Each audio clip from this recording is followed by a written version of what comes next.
आपका बहुत बहुत स्वागत है दोस्तों इंडिया वाइब में। मैं हूं सना शाहनवाज। ये मेरा वीडियो का पार्ट 3 है। पार्ट 1 और 2 भी मैंने दिया है, तो आपको प्लीज उसको देख लीजिएगा, तब आपको ये पार्ट 3 समझ में आएगा। आइए समझते हैं, अगर अमेरिका इस वॉर में, ईरान और इसराइल की वॉर में बीच में आ गया तो क्या होता है। मैं आपको बताती हूँ कि अमेरिका की जो है पूरी तरह से तैयारी हो गई है।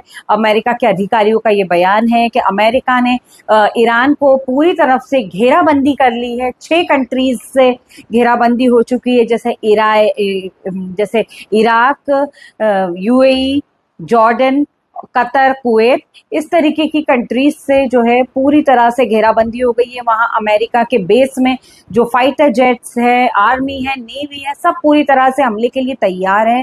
जैसे ही डोनाल्ड ट्रंप का जो फाइनल आदेश आ जाता है उनका कि अगर आपको हमला कर दीजिए, तो वो लोग एयर स्ट्राइक करने के लिए पूरी तरह से तैयार हैं।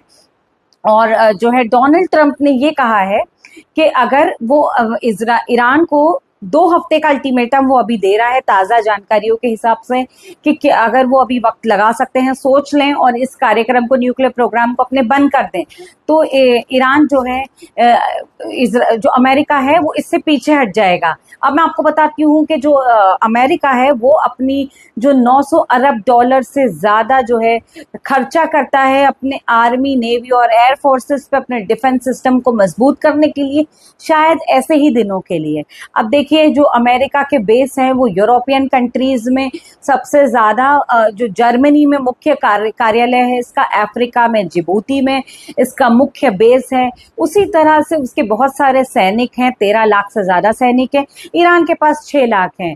अमेरिका के पास बहुत ज़्यादा फाइटर जेट्स है, F-22 और F-35 जैसी एडवांस टेक्नोलॉजी वाली फाइटर जेट्स हैं, जबकि ईरान के पास थोड़े पुराने ज़माने वाला सिस्टम ही चल रहा है। उनके पास अभी भी नेवी फोर्स भी, जो नौसेना है, वो अमेरिका की सबसे ज़्यादा तेज़ है, जबकि इसराइल ईरान है, ईरान की जो नौसेना है, ईरान की वो छुप के वार करने में एक तरीके से माहिर है।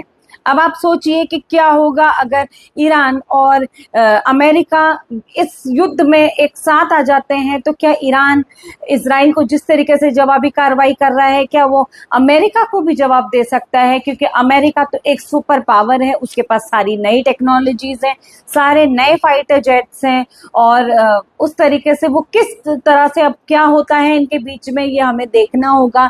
क्या अमेरिका एयर स्ट्राइक, हमें ऐसा इस बात के बारे में इंफॉर्मेशन मिली थी कि सैटरडे या संडे को अमेरिका जो है एयर स्ट्राइक कर सकता है ईरान पर, लेकिन अब ये देखना होगा क्या वो 2 हफ्ते रुक जाता है या 2 हफ्ते के बाद करता है इस तरीके के कार्यक्रम को, या तो फिर इस वॉर से पीछे हट जाता है और इजराइल और ईरान को अपना जो मामला है वो खुद सुलझाने के लिए छोड़ देता है।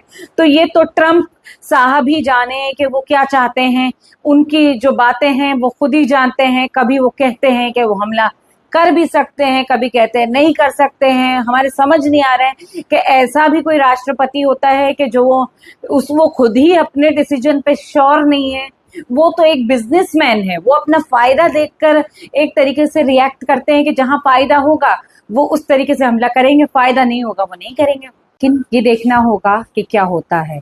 जब रशिया के राष्ट्रपति पुतिन ने डोनाल्ड ट्रंप से मध्यस्थता की पेशकश की, तो डोनाल्ड ट्रंप ने उन्हें कह दिया कि पहले आप रशिया और यूक्रेन के जो मामले हैं उसको सुलझा लीजिए, उसके बाद फिर हमसे बात करिए। इसका मतलब यही है कि अगर रशिया जो है ईरान का साथ देगा, ये इनडायरेक्ट वे में डोनाल्ड ट्रंप साहब ने कहा है कि अगर रशिया ईरान का साथ देगा तो जो यूएसए है, अमेरिका, वो यूक्रेन का साथ देगा। उसी तरीके से एक दूसरे को ये लोग जो है धमका के पीछे कर देते हैं कि अगर कोई बात भी करने आता है इस मामले को सुलझाने के लिए, तो भी कोई सुलझाने नहीं दे रहा है।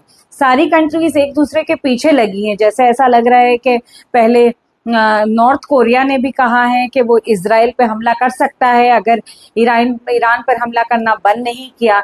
जैसे कि वो नॉर्थ कोरिया ईरान का दोस्त है, उसी तरह से इजराइल का दोस्त अमेरिका है। और पाकिस्तान ईरान का साथ देना चाहता है, तो इंडिया ने कहा है कि वो पाकिस्तान पे हमला कर देगा। इसलिए इसी तरह से एक दूसरे के पीछे ये जो कंट्रीज हैं ये पड़ी हैं, और किसी तरह से ये वर्ल्ड वॉर में बदलता जा रहा है मामला।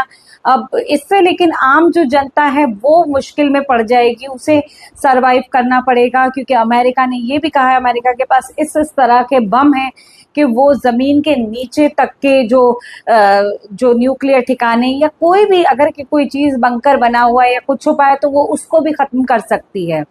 अब देखना ये होगा कि क्या होता है आगे। हम आपको लगातार जानकारी देते रहेंगे। हमारे साथ खबरों में बने रहिए इंडिया वाइब के साथ।